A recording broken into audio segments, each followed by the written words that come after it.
Happy to be here. All right, so slides are showing. For those people that are online, I have two polls. So the people in the room, I'll just do a quick show of hands. The first one is, company size. Under 10 people. Anyone in the room? 11 to 50? 50 to 100? 100 to 200? Over? Yeah. 380,000.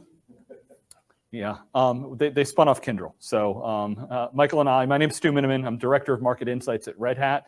How many people in the room heard of Red Hat? Couple. Okay. Yeah. So I mean, I've been at Red Hat for 2 years. I've worked with Red Hat for over 20 years. We were just trading notes and saying, so most people know Red Hat as that Linux company. My wife and I, when we moved up here to the Northeast, when we graduated from college, her first job was at Brigham Women's Hospital, and she was taking learning case studies and putting them on the internet. So back when the internet was still kind of new, I spent a lot of time helping customers go on the internet.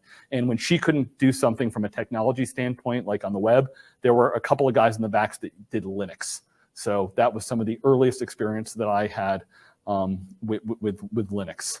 But we're not talking about Linux today. We're talking about best practices for software. Linux really has diffused. It's really the underpinning. We would not have the internet if it wasn't for Linux. We would not have the cloud providers and so much of the technology if it wasn't for Linux. But again, I'm not a Linux person. I don't work on Linux even. To share a little bit about my background, so I'm an engineer by training. I love coming up here to Cambridge. Driving around some of these interesting schools and the like, and love supporting the Boston tech community. Before I joined Red Hat 2 years ago, I had spent a decade as a technology analyst. So I covered enterprise tech, so cloud computing. My background's in networking and virtualization, so like hardcore infrastructure. But as an analyst, I also worked for a media startup company. We were a handful of people when I started, and we grew to over 50 people. I did thousands of interviews, and I also worked with a lot of startups. But most of the startups I worked with were in the enterprise tech space. So people helping to build cloud technologies. I worked with Amazon since the early days of what they launched with Amazon Web Services. I worked with a handful of startups that IPO'd, but working for a startup myself, went through the general adoption of IT. So when I started at the company, we didn't have an IT department. We had outsourced people. If something didn't work, we called them. Being one of the younger people in the office, usually if something didn't work, I was the first one that they asked. And I did some really good training that hey, before you ask me, can you please Google that or check YouTube to see if you can solve it yourself? Because I cannot spend my job troubleshooting. I was not the IT people. And then we grew and we had some IT support. And a few years later, we even built a software product. And it was really interesting because we had a software product, we had a technology that we were using internally, and we talked to a lot of companies and they were like, oh, this is really neat. How can I get access to it? So we built a software product. We built it in one of the big public clouds. And later, we had a very big customer that wanted us to take that technology and put it in another cloud. And it was a whole mess. And I'll talk a little bit about it later. But we deployed a lot of what's known as SaaS, software as a service. So, our basic company ran on the Google G Suite, like everybody had. It tends to run on a lot of that. I rolled out a lot of our SaaS solutions. So, Salesforce, I spent 6 months doing some research and said, okay, we eventually had a sales team and we grew that out. Said, okay, we need something more than spreadsheets to be able to run our business. And looked at a lot of options. There was some interesting technology. Ended up choosing Salesforce because that's basically what everybody used. And happy to talk offline about some of the pros and cons of that. It's an interesting thing. You got a new sales rep every 6 months. The technology is good, but it caused some challenges. So I love the opportunity to come here and talk because I've lived through some of those things. And in my day job now at Red Hat, I talk to a lot of companies. Most of the companies I talk to are big multinationals and the like. But what's interesting about it is I was listening to the panel we just had before, and the discussions that we're having with the enterprise companies are some of the same conversations that we are having with the startups. So, what does everybody want? It's well, speed. I need to be able to react with speed. Remember, 5 years ago, we talked about, hey, if you can't react with speed, you will be Netflixed or Airbnb or Uber. Somebody will come and disrupt what you're doing. you need to be flexible with whatever you're doing. You don't make 5-year plans, you set overall directions, because the technology space is changing fast. Your customers are going to ask for things that you might not have ever thought of before. So, I spend a lot of time in the IT world. IT needs to be able to respond to what the business needs and do what your customers are asking for. And that requires some agility. What I thought was really interesting is, what were the main two things that I heard in the last panel is, number one, it's security. Security is everyone's responsibility. Security is not just some security person that you hire. If you have a corporate governance board, they care about your security. I tell you, every company I work with is paranoid that they're going to be the next one on the front page of the paper or talk about the internet is like, oh my gosh, we were hacked. I don't know if you saw this week, Uber was hacked. How many of us have Uber? All of us have Uber. Where are credentials there? Well, my credit card didn't need to be stopped or anything, but we're all keeping an eye on that. So, and it's, literally, if you watch, it's like at least once a month, if not, pretty regularly, companies that you interact with have some kind of security issues. So security is something we want to think about. Something at Red Hat, we spend a lot of time thinking that. I've got a couple security people on my team and the like. And the second thing is it's people. There is a battle for talent. In the last session, they spent a lot of time about how do you retain people, how do you attract people, how do you educate people. It made me think of, there was an old cartoon and they said, what if we, give our people all these wonderful new skill sets and they go take another job because they can get more. And they said, what if we don't educate our people and they don't learn new skill sets and they stay? It's like, we become stagnant. So that's something we all look at. I was just having a debate online today with some people that's like the public cloud and what's happening in this space has driven a lot of change in the jobs that people do. And it was like, if somebody just likes, they wanted to sit in their basement and answer the same type of things over and over again, they might not be ready for this new world. And it's going to be this battle between the old and the new world. I'm like, look, maybe they'll enjoy the new world. Maybe they'll come to a place like this and want to be collaborative and talk to other companies and do those sorts of things. So just the future of jobs is an interesting dynamic and something that every company, from whether you're a 3-person company or a 300,000 person company, it's your people are one of the most important things and something that you need to be driving and thinking about. So when I just to let the people in the room, for the online poll, we got of the 17 votes, 13 of them are 1 to 10 people in the company. We got a few in the 11 to 50 and 1 in the 100 to 200. So awesome. Love the innovation and that we're seeing in those things. The next, the other poll I want to mention is, and I talked about it a little bit, but just, the IT staff underneath that. So when you're first starting a company, it's not something that you often think about. So, the first couple votes are coming in is like, do you have an IT staff? It's like, no, I don't have an IT staff. A couple of people are already saying, oh, I outsource my IT. That's another great way to start. And eventually, it depends what kind of business you're in as to whether or not you have an IT team. So we're seeing a little bit of a diffusion of those kind of things. The public cloud, so when I talk about the cloud, you're probably familiar, Amazon Web Services is the big monster in this world. It is now an $85 billion business a year. When I started covering it a little over a decade, it was this little side business of the bookseller Amazon, and is now something that impacts all of us on a regular basis. And most of us get boxes from Amazon. Not as many people think about that almost every company that you work with has a technology relationship with Amazon. We've had a relationship with Amazon for a number of years at Red Hat. We have services that we ship through them. And just like when you buy things from Amazon, not only does Amazon make products, but they have a huge marketplace. They do the same thing on the technology side, where they have software that they've built, but they also have a very large marketplace of thousands of partners that help deliver software. And it's really how software is built today. The default for a lot of that is in the clouds, especially if you're an early stage startup. The big difference was it used to be, oh, okay, hey, I need 6 months and $1 million to build out a server farm and manage all of that stuff. It's like, I don't want to be bothered. I need to do this fast. I want to take a credit card, go online. You actually log in with the exact same email address that you would order, you know, a pair of socks or, you know, Christmas gifts on. And there's some good and bad about that. I mentioned security.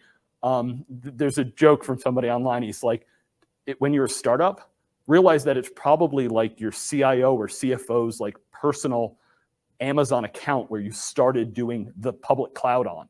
And you might spend $1 million a year on some of this stuff, and it's the same one that they reordered underwear on. And it's like, okay, that's a little weird, and I'm a little worried about the security, because what if their teenager hit the wrong key and did something to like mess up your business? It's one of these odd things. Amazon, even Google too. It's like Google Cloud is fascinating to me. It's like my personal Gmail account. I just go over and click another thing, and I'm using cloud services and can use a lot of technologies. And Microsoft too. You know, my son's a big Xbox user. It's the same kind of technology that uses their cloud on the back end. So interesting dynamic. I live very much in the enterprise tech world, but the line between enterprise tech and what happens in the consumer world that we all live in, that line is really thin. So just the thing about the cloud, it is a wonderful, powerful tool that has especially helped a lot of startups get started. You need to be careful. It is not magic. So, you know, magic is defined as, you know, something that we don't understand that just seems like amazing and wonderful. There's a lot of phenomenal technologies under there, but they are real. And if you don't do things right, you could architecturally set something up that might send you down a tough path, or it could cost you a ton of money. Like literally, I was having lunch with a friend of mine, and they were talking about somebody that was using the cloud, and they had a contractor came in and worked on something, and they were like, "We're not sure we want you to use that." And they're like, "No, we'll do what we need, and then we'll shut it down at the end of the month." Well, contractor finished their job, forgot to shut down what they were doing. 2 months later, somebody in finance said, "What's this $10,000 bill that we've been getting?" And they're like, "Oh my God, that project was done. We don't even know how to shut it off because the contractor left, and they left it running, but it wasn't being used." So those are the things that you just need to be a little bit worried about when you talk about this. Easy to use, easy to spend, easy to overspend. It's like, you know, my teenager who has access to the credit card and the Amazon account on things, I make sure that she doesn't just order stuff and send it to college and I don't see it. You know, I get notifications on all that, so I can make sure that I can cut that off if I need. Same thing happens when you're in your own world. So a quick discussion in the enterprise software world. You've got decisions when you make technology. You could build things and host things that are in your own environment. So used to be certain technology, you buy a machine, you stick it under your desk. You could still do that. You could have a closet or even, you know, data centers. Lots of companies still do that. It's what we call kind of the on-premises world. The cloud providers really created this area they called infrastructure as a service, which what that meant is rather than buying a server, waiting for it to ship to you and you touch all of it, they do that piece of it for you. So you say, rather than buying a Dell or HP server, I go to the public cloud, I configure something, and it runs for me, and then I do all of my software on top of it. Again, what's interesting about it even is the amount of choice and flexibility that you have in the public cloud is even more. There's more diversity than there is if I was going to buy a server today. Sometime in the industry we talk about there's the paradox of choice. It's like if you go to the grocery store sometimes and you say, oh, okay, I need to choose a pasta sauce, and there's 47 different options, and I've got 6 people coming and trying to figure out which taste and which allergy they had. It's the same thing using the public cloud. There's literally dozens of instance types that you have to figure out, and how do I match them to the application I need and scale them. So the cloud is powerful, but it's not necessarily simple. Platform as a service, or PaaS, is a term that kind of comes in waves. It went a little bit out of phase a few years ago, but the general idea was I should be able to take my software and I should be able to run it everywhere. So I'll talk a little bit later about something called containers and another thing called Kubernetes. Anybody in the room ever heard of Kubernetes? Few? Awesome. Great. So the promise of PaaS was, as a developer, I don't want to think about the underlying infrastructure. Kubernetes doesn't solve that issue, but it does help a bunch. So awesome that a bunch of you know that. It's what I spend a lot of my time on. I'll be going to the big, Kubernetes conference in Detroit next month and the like. But the last one, software as a service or SaaS. So that is, I don't have to think about anything. I just buy software. So that's how almost all of us use email. You usually use, the G Suite, or you're using, Office 365. I mentioned things like Salesforce is like the canonical example. Like Salesforce launched in 1999. It's from like the last century, which is like crazy that it's been around and is still such a dominant player in its industry. I know if you're a startup, you are probably bombarded with, I can't even imagine how many emails from various SaaS providers, because for every single industry, everything that you do, there's a SaaS offering for it. So like if you were a dentist office, they're like everything that you're doing, you're like, oh, you don't have to do that the old way and have that software. We now have something where you can just consume it. We can do your payroll for you and your HR for you and, very specific dental things for you. And the same thing in every, legal startup and the like, lots and lots of software companies. It is highly fragmented. And once again, one of those challenges out there, that paradox of choice is, you could have people spending their entire day reading and researching all of these various software providers and trying to figure out which one's the best. And it could end up like most of us are with our streaming services is, oh yeah, it seems really simple, but then I keep adding more and more services to get the things I need. And eventually, once again, we look at that credit card bill every month and say, like, what am I paying for every month? And do I need all of these things? Wouldn't it be nice if it was simpler? All right, awesome. Yeah, we had, it's interesting. For the people online, we had a very good mix of about a third of the people have no IT, about a third of the people have an individual or shared group do their IT, and then the remaining are, there's a few people that actually do have an internal IT team, and a couple people are outsourcing it. So it's great to, thank you everybody online for doing the polls, and it's awesome to see that. Cool. And please, anybody in the room, if you've got questions along the way, I'm happy to talk about that. So a quick, where does Red Hat fit into that, and what do we do? So I mentioned we started as really that Linux company. The technology that I work with, this group we're known as OpenShift, is what we call our cloud platform team. So as I discussed in the last slide, platform as a service does deliver that promise. As a developer, I should be able to write my code and it should be able to live anywhere. So most of the companies I work with, I have a data center or data centers. I've done lots of applications there. I want to be able to use this platform and run it there. And I can change the underlying pieces without having to think about it too much. I can also start adopting the public clouds. So many of those companies are what we often call hybrid. So they have a data center and they're using public cloud. And as a developer, you shouldn't have to think as much about like, well, am I doing it in Amazon or Microsoft or Google or in my data center? I write to OpenShift, but I can still leverage the underlying services that we have there. So that's, we've had OpenShift now for over a decade. We were involved, those of you that know Kubernetes, which is the orchestration of choice for containers, since day one. We helped Google when they launched the product. We had one of our lead engineers wrote like a ton of the code that went into Kubernetes, helped them with the open sourcing of that and bringing that to an open source governance model that I had. Yeah. Michael, just a concerned startup here from Boston. Yeah. Not everyone in the room is familiar with like how open source development works, or may not be. Can you talk about what's the difference between OpenShift and Kubernetes? Because hey guys, how are you? Lots of hands up there at the party room. Lots of hands up in the room about knowing Kubernetes. Yep.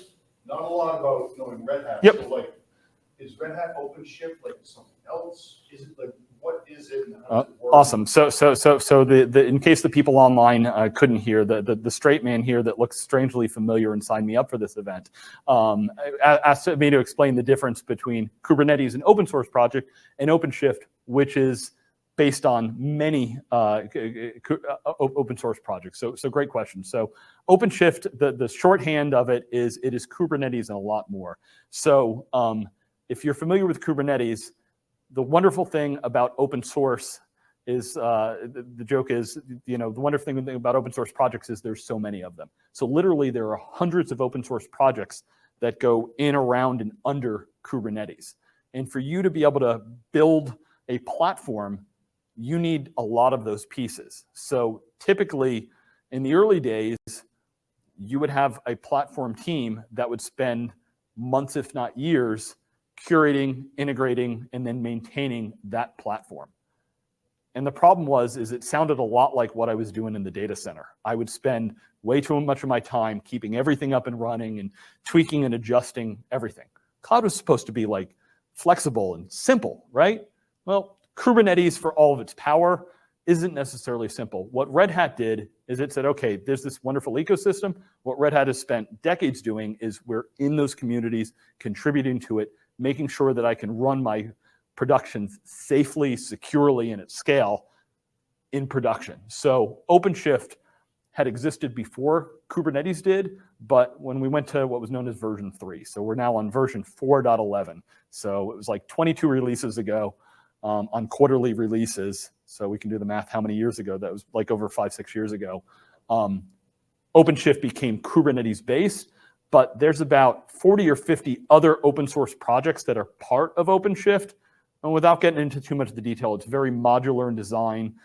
There's something called operators that allows us to put them all together. And there are lots of other developer tools and software components that can be used with OpenShift, where we talk about, and you say, oh my gosh, there's 40 projects. What if I don't like some of them?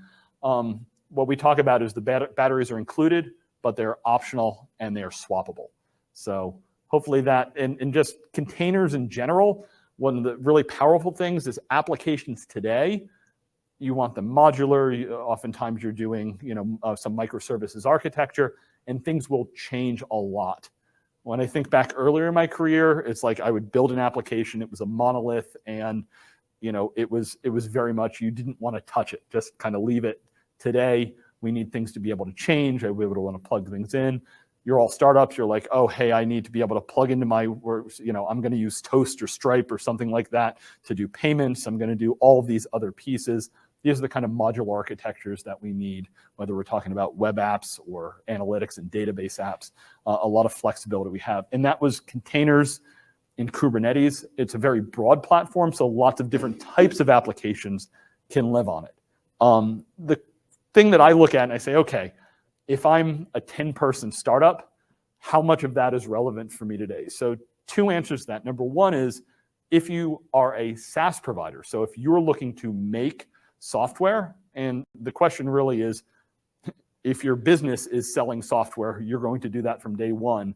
If your business is not selling software, you have another line of business, you'll probably get there eventually. Every company today that I talk to, once you get like over 100 people at least, I don't know, it feels like, as I said, my last company, we were at like 40 or 50 people, and what do you know, we were a software company amongst the other things that we were doing. So there was a trope in the industry for a while that was like, every single company is going to become a software company. I would go to the Amazon show and, Capital One Bank comes up and they're like, we're not a bank, we're a software company that happens to deal with your money. And I was like, I want you to secure my money and I want you to, give me greater interest rate. I don't care that I can get coffee or your mobile app is awesome, but that's my little gripe. But so the software industry is something that is really a broad ecosystem. What's really, really cool even is if I talked about the like 40 projects that we bring into it, many of those software projects came from companies that you don't think of as, it's not like the Microsofts of the world. It's like Intuit created one of like the really cool projects that we do with. And I'm like, Intuit, that's the company that like makes TurboTax and QuickBooks and stuff like that. But if you think about how many customers they have and the scale that they had, they created this really cool software that does something called GitOps. And there's actually a conference going on in San Francisco this week, and it's a whole conference with a few hundred people about that technology, and it's something that you get as part of OpenShift. It basically, if you're familiar with GitHub, all the software lives in GitHub, and it will do, really synchronizes your environment so that when I deploy something, I can't drift from the approved version that I have in my environment. So it's something that's really cool that came out of Intuit. And there's another technology in the space that came from Spotify. It's like all these companies that you don't think of, they're not in the business of selling that kind of software, but they've solved problems, bring it to the open source environment, and can do lots of different things.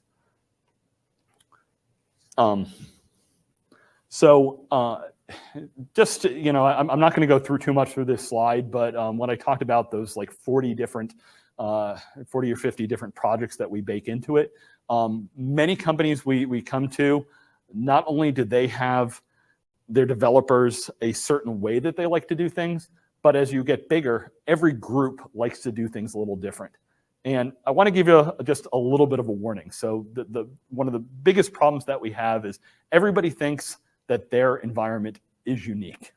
And while everybody has different problems and different challenges, how much time you spend tweaking and adjusting, and we all love playing with geek knobs and doing that kind of stuff, versus can I take something off the shelf and just leverage that balance between oh, hey, I can save myself 3% if I do this a little bit better. And you're like, well, is that the best use of your skill set and personnel? I used to write articles about all the providers, and I said, somebody like Amazon, they have 2 PhDs that spend nothing, but they spend their time working on the power supplies of the servers in their environment.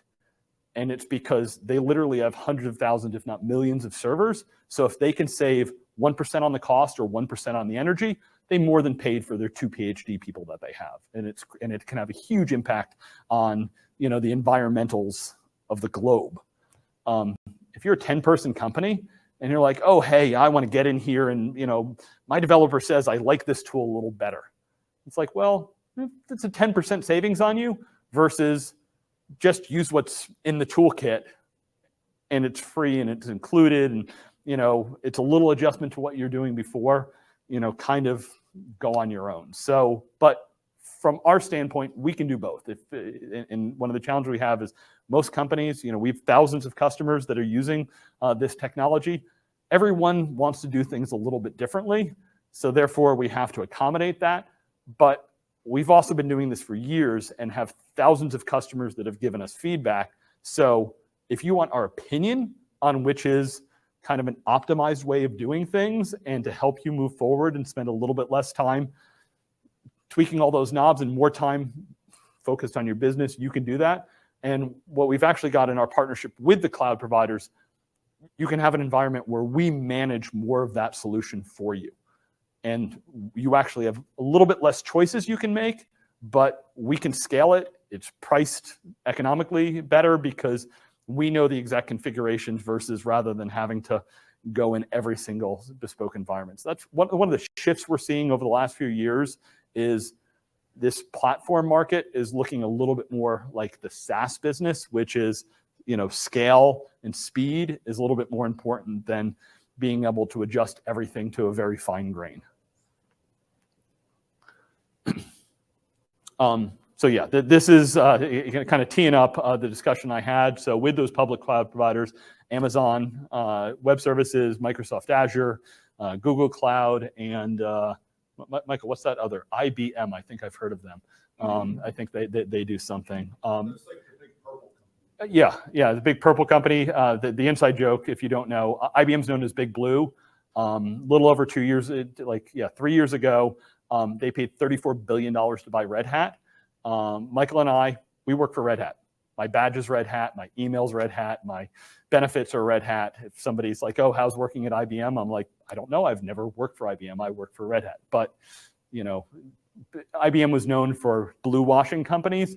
They have kept us separate and independent. And, if we do things right, we turn things a little, you throw Red Sox in the wash, we know what happens. So if we can turn them a little bit more purple than us turning any blue, that we're happy with that. But we do, IBM does have a cloud offering. They do a lot of the engineering work on it, but I do meet with customers that use that. And IBM leverages our technology in a lot of ways. And even earlier this year, IBM made a big partnership announcement with Amazon that IBM will be shipping a lot of software on Amazon. And of course, it all runs using the Red Hat technology that we have. So we're a big enabler to what they have, and we're hoping we'll turn around and make you think a little bit more of IBM, not just that company that I read about in the textbooks that, you know, invented some really cool technologies, you know, from the mainframe days and before and after that. This is that what we call kind of cloud services or managed services. So just the real quick on that, our goal is to take this cloud native space, which can be really messy in software design, and we want to simplify that for you. We've done as much as we can to date in software, and trust me, we are working hard. Our engineering and our product manager team spent a lot of time trying to simplify the ultimate experience, but here's, we can run it for you. So we have a team of what are known as site reliability engineers, or SREs, and they manage that for us. And with Amazon and with Microsoft, it's jointly developed with the engineering and jointly supported between our SREs and their teams. And if you call, they can hand things back and forth. So again, this is an area we've been spending a lot of time the last 4 or 5 years.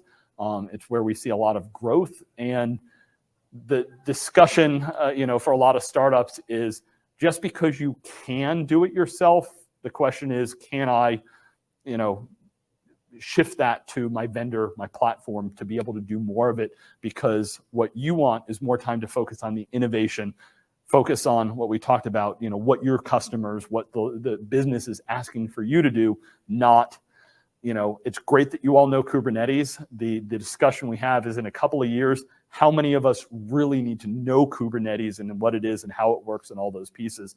The answer is, by the way, we need lots of people that know that, but they don't necessarily need to work for all the startups. Many of them will work for companies like us, companies like the cloud providers, and some of the software providers that work with that environment, because it's the diffusion of technology. I just think back to 20 years ago where we were with Linux, and now a lot of us use things that have Linux, but we don't think about it underneath, and I don't have to be the command line person that knows every command in Linux to be able to use that.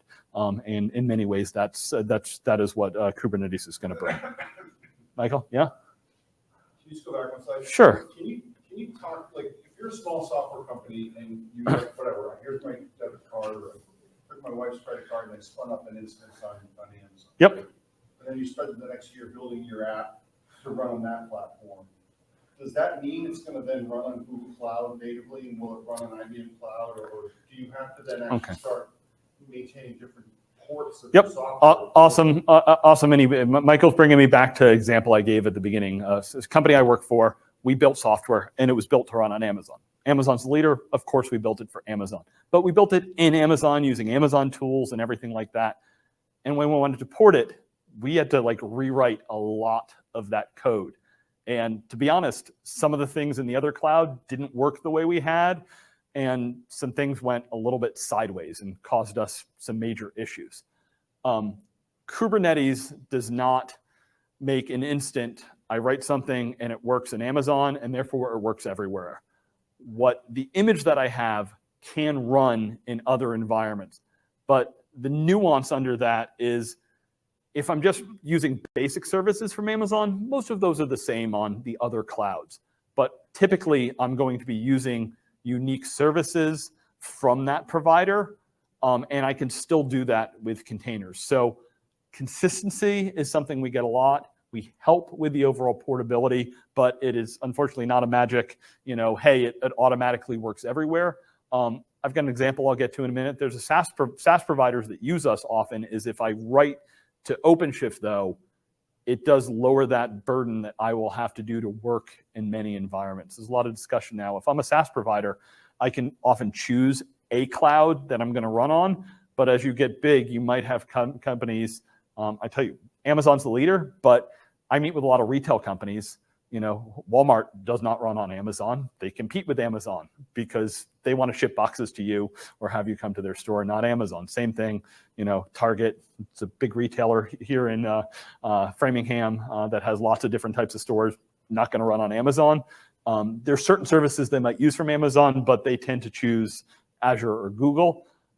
Google's got lots of services that people use for data. So once again, that's when we talk about kind of multi-cloud, absolutely one of the main reasons that companies will choose a company like Red Hat is we have deep integrations with all of these cloud providers, and we don't make it so that all the clouds are the same, but we do help, get through some of those rough edges and help you get faster between those environments.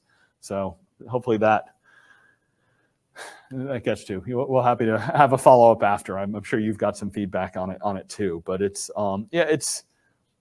it helps a lot. But I wish I could say it's magic, because there's challenges even getting my data from one cloud to another.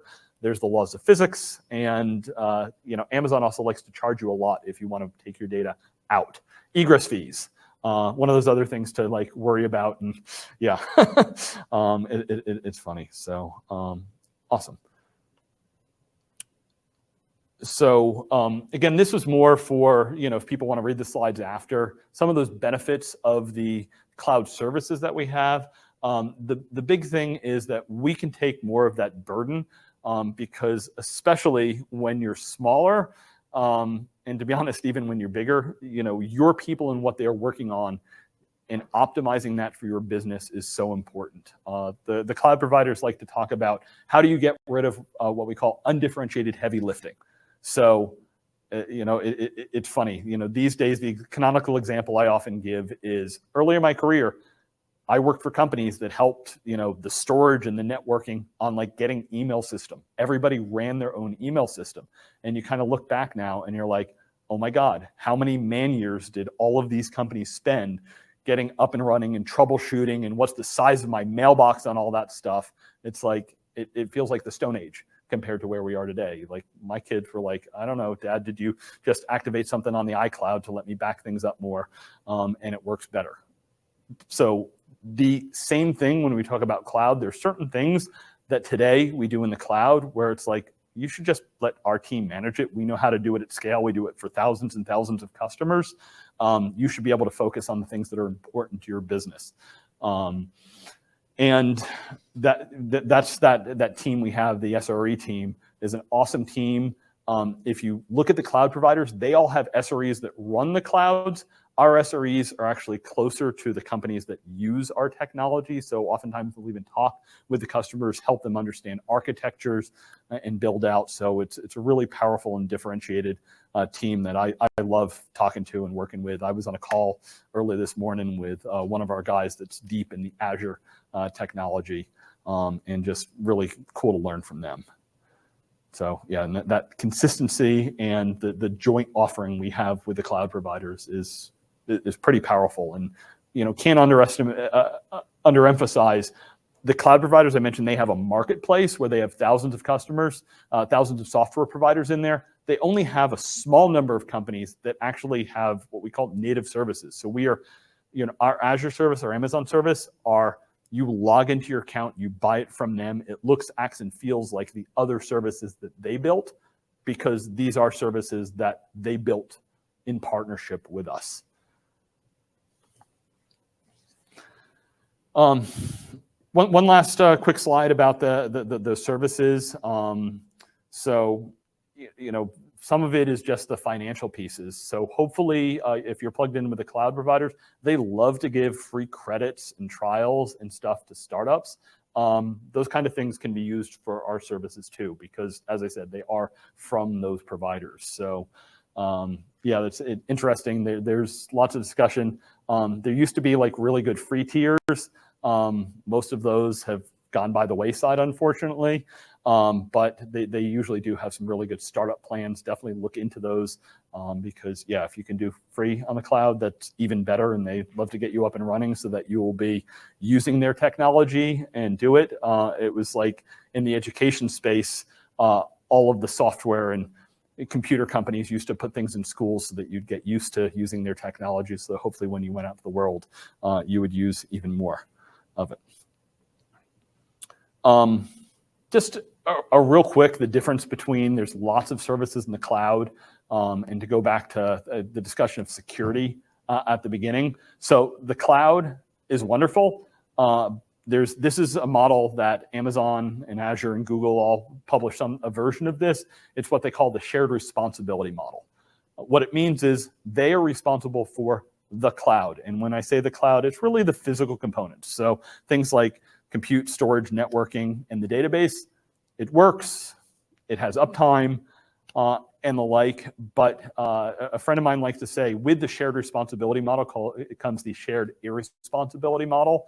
So I don't know if you remember, I think it was like 2 years ago, there was, again, a public financial services company that, again, had a hack.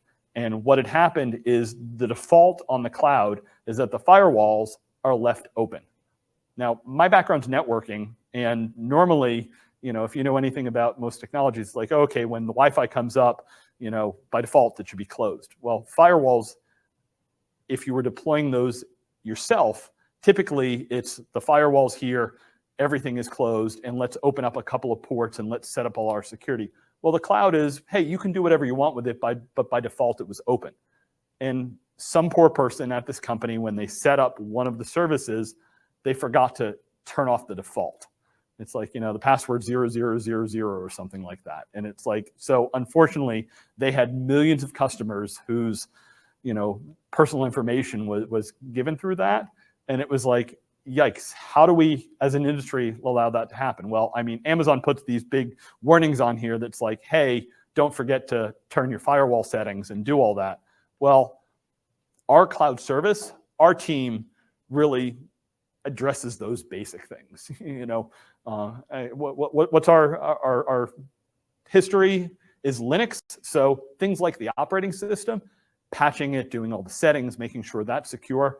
That is, the basics that we do all the time. And you, as a new user, especially in some of those cloud services, shouldn't have to have the toil of dealing with that on a consistent basis.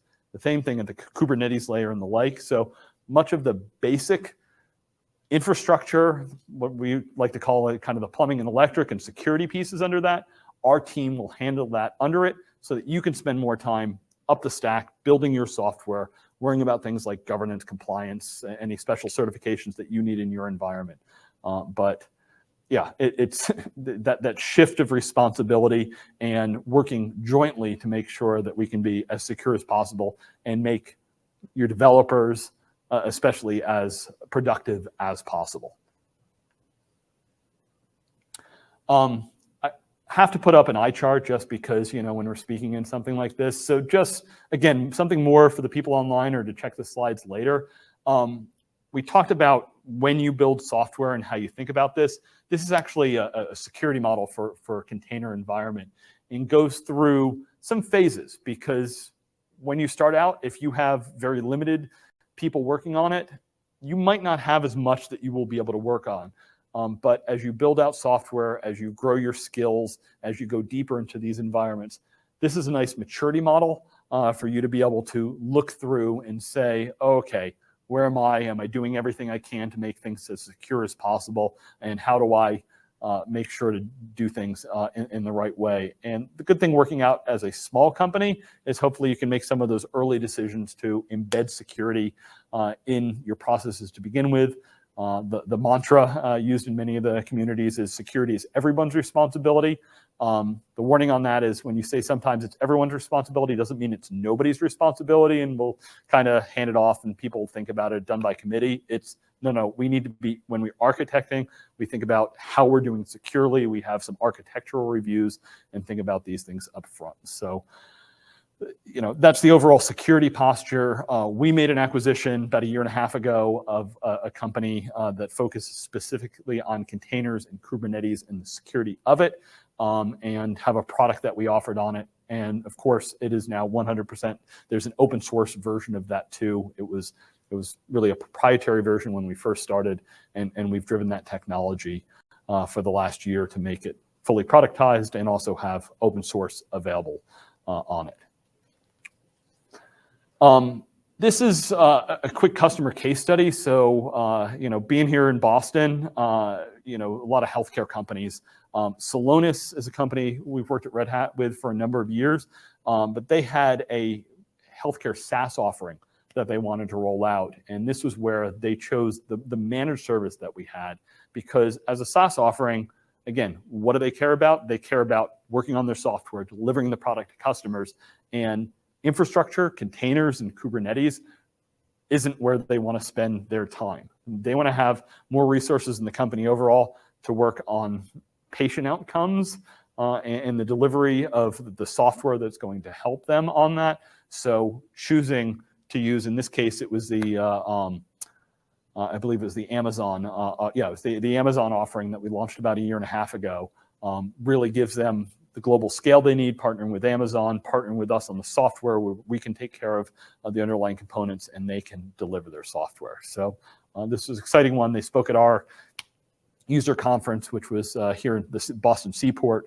earlier this year, and it's been a nice success. And one of the things I love coming to Red Hat is we have a lot of companies that we've helped in the healthcare and the public sector do a lot of what we like to call tech for good. So it's nice. We often help bridge, developers can use the software usually for free. There's open source versions, so you can learn about technologies. Even if you're not a paying customer of us, even our documentation is very useful to understand a lot of the underlying technologies that are there. And that actually brings me to the last slide. Just if you want some additional resources to be able to learn more about these technologies, here's a couple things. On the left is if you want to actually get your hands on our software, try.openshift.com.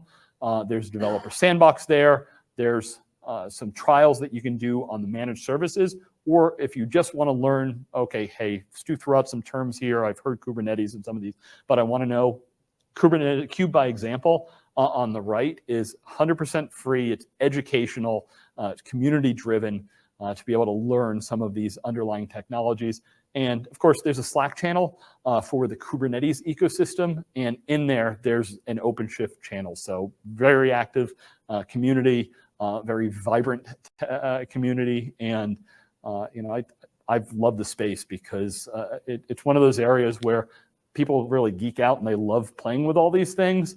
And even when they shift jobs, they often stay involved in many of the same things. I know over the last couple of years, we've seen many, many people changing and companies change. But when we go to the conference, it's like, oh, it's many of the same people just with different badges and the like to be able to do that. So that was my final slide, I think. So anything, I didn't see anything in the Q&A or the like, but any questions in the room or? Sir? I think I heard that there were kind of two value propositions. One was portability and the second was like some type of higher level interface. Which of those is a bigger benefit and how do you position those? And then also just what's the price involved, since we talked about pricing at all. Yep. Okay, great. So for those online, the question was the value proposition we heard was some of the portability and kind of the be able to manage across various environments and the like and pricing. So first of all, the cloud managed services. If you go to the Amazon website and then the Azure website, publicly listed. I think like the Amazon one's like 17 cents an hour if I'm signing up to be able to use it. If it's in your data center, that's talking to a sales rep and getting the pricing on that. And that's based on how many cores that you're building out on it. The biggest thing, most of the customers I talk to, it's that consistency for the environment is we live in such a state of constant change. Most companies don't say, okay, hey, I need to be able to move from one cloud to the another, so it's not the portability, but I have a primary cloud, but I either make an acquisition or I have some group that needs to use another cloud. And if I go to a developer and said, hey, you just spent 4 years getting certified and really knowing cloud A, I need you to go work on cloud B. It's like, that's going to take me 6 months to like get up and running on it, as opposed to with OpenShift, I have to spend less time getting ramped up in using that cloud. I'm still using the same interfaces, and from a management standpoint, we can manage across all of those environments that we have. So that's hopefully that helped. I'm happy to follow up after. The on-prem stuff is not open source. So no, I mean, our OpenShift, everything in OpenShift is open source based, absolutely. But right, the question is the Red Hat business model on that. So while you can do open source, it is, first of all, the managed service, one of the main things you're paying for is we are managing those and all the people to do that. So that is, rather than having software, the licensing and subscriptions that you would be buying for using any Red Hat software is the value is we keep everything, supported, updates, and tracking it just like any other software that you purchase online. So I mean, we are an enterprise software business with an open source development model. So there's challenges you can run into if you're just using the software on your own and trying to figure out things just by looking at Stack Overflow and the like can be a challenge. I would answer your question this way. Like I've been here for 21 years, and when we were first trying to sell Linux, people would be like, "You want me to pay for something that's free?" And I told these guys the other night, "You're gonna hear my Poland Spring story again. You ever buy bottled water? Do you understand that people pay for bottled water? We are essentially the same kind of model. The water's free, but we take something that's freely available, like in the Charles River, package it, productize it, clean it, make it consistent, market it, put it in packaging, deliver it around the world, and provide support on it. Yeah. That's how the open source sales model works. The software is free, you're paying for the delivery and the support and everything else. Yeah, and I'll add just a concrete example, just because security is one of the big things that companies often come to us, is let's say there is a vulnerability found in some software out there. If I'm on my own, how am I notified of that? And when a patch comes out, how long does it take to get to that? And I need to go to that new version of software, and how long will it get me to do that? At Red Hat, we're very close with our customers. We alert of things happening, make sure we can remediate if there's any issue, and we will backport that software a number of versions so that you don't have just, most companies, you say, okay, how often do I upgrade my software? In the enterprise, we're lucky if they do it every 12 months.